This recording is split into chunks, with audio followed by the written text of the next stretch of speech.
Hello YouTube world, my name is Serenity and welcome to Staying Serene. Today I'm going to be sharing on getting into college, tips for international applicants. And if you see me looking down, that's because I'm looking down at the notes that I've made for this video. So if you didn't know, I am a student at University of the Bahamas North.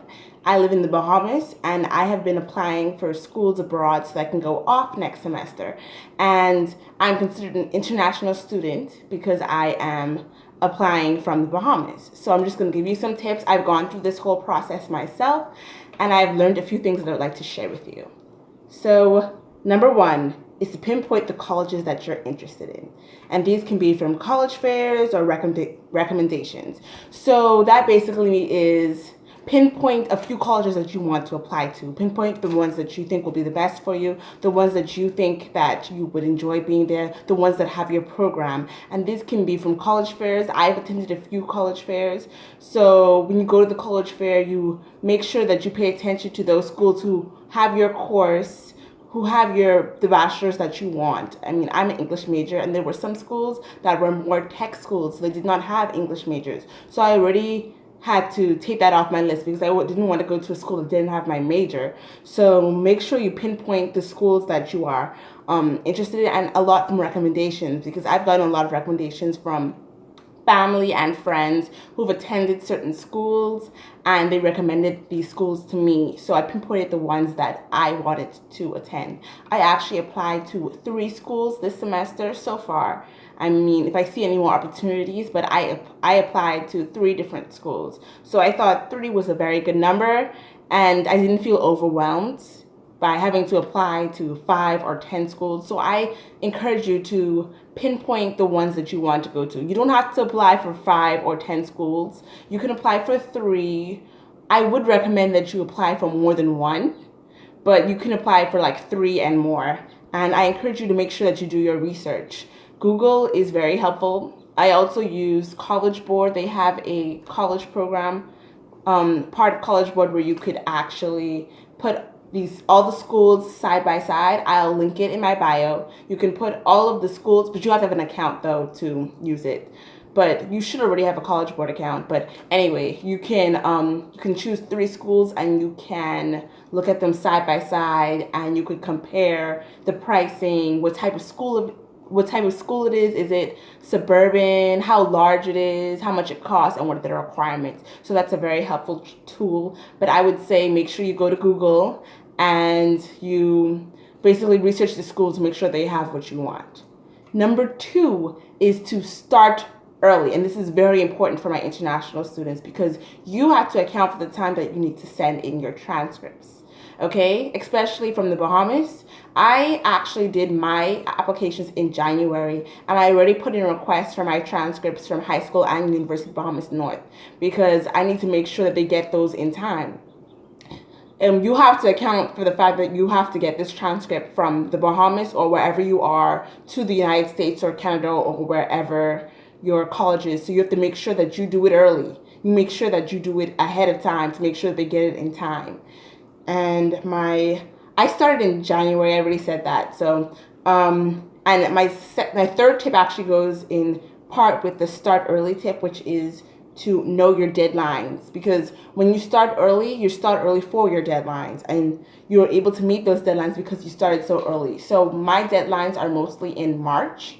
And most of my schools already have my papers and my information and my transcripts because I sent them in.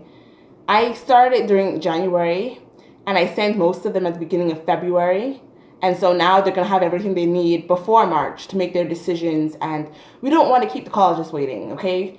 And it is time. It takes time for our transcripts to get to their destination. So really account for that and start early. So I recommend you start in January.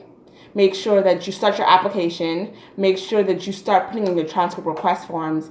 And then hopefully you can get that out by late January, early February. You would have already sent it off. And they'll get that maybe the end of February or the beginning of March. I mean, most of my schools already have my stuff.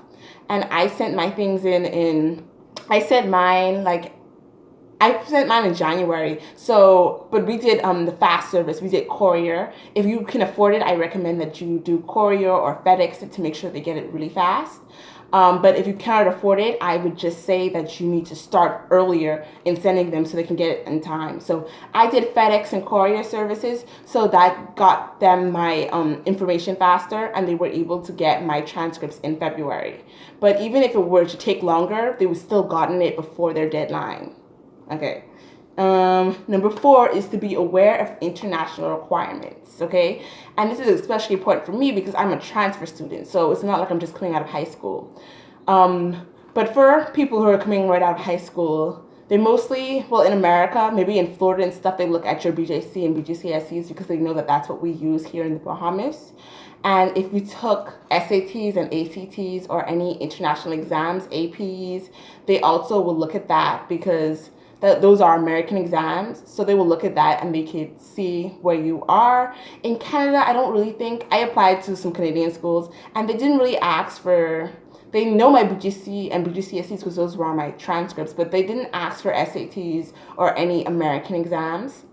But if you are in grade 10 or 11 or 12, I do recommend you take the SAT because you don't want to change your mind and say that you want to go to this American school, but the requirement is an SAT and you didn't take it. Because allow yourself to, be open-minded, because you do not be set on just going to Canada and not taking the SAT, because what if there's an opportunity for you to go to the States at a good price or with a scholarship, but you don't have the SAT requirements. Now, some schools, some schools, not all, they might say, okay, then you didn't take the SAT, but we'll just look at your BJC and BGCSEs. But that's not the truth for every school. So I would just take the SAT.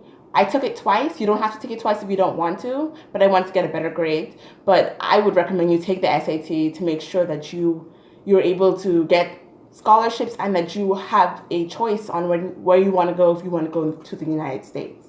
I also noticed that a lot of college sites, when you go in as an international student, they have a lot of English proficiency tests, right?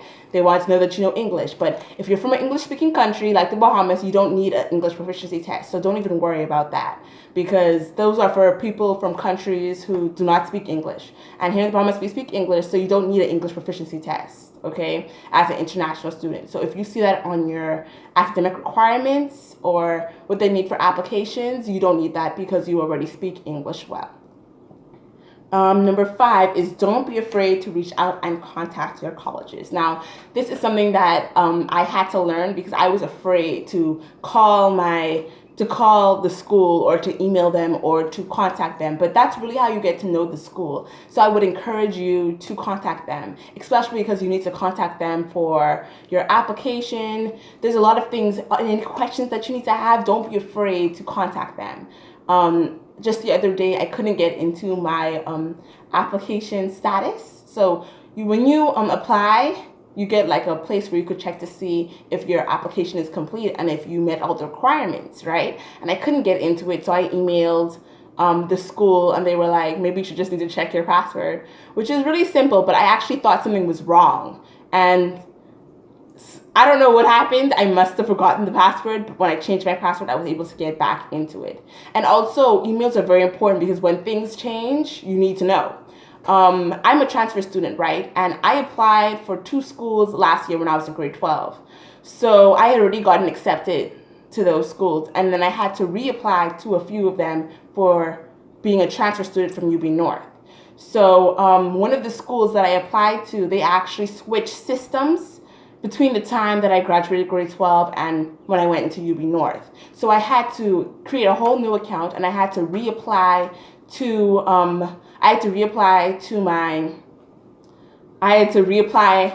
that school even though I had already gotten accepted in the past. And I did email with the I guess the person who's in charge of applications, and she helped me, go through that process again, of what I needed to do. She said I just needed to put in my number from the previous application. They still had all of my data and all of my information. So it's very important for you to contact your your school and those people who are in charge of application and international students, you need to contact them. And most likely they're going to contact you first to say that they've received your application, or they notice that there's something that's missing from your application. They most likely will contact you first, but don't be afraid to contact them back or even call them. One of my schools actually did call me last year to ask me if I was coming to school that year, but I was going to UB North, so I had to tell them no, I wasn't coming, and then I had to defer. So yeah, it's a whole different thing for transfer students, but even if this is your first year going into school, it's very important that you contact and remain in contact with the people who are here to help you when you apply to that school. Number 6 is to be aware of those big college programs. Now, what do I mean by this? I mean when they say that you can sign up for something and they'll send you colleges. Now, anything that you sign up for. Now, the one that I had was the Student Search Service. So that goes with the SAT. So when I took my SAT, I took mine twice in 2018, December 2018. And when you take the SAT, they have this little box that's like Student Search Service. And when I take that box, when you take that box, that means they'll send your score reports, they'll send it to other schools. They won't just keep it, they'll send it out to other schools, and you will get a bunch of emails and stuff from schools that are interested in you because of your SAT scores.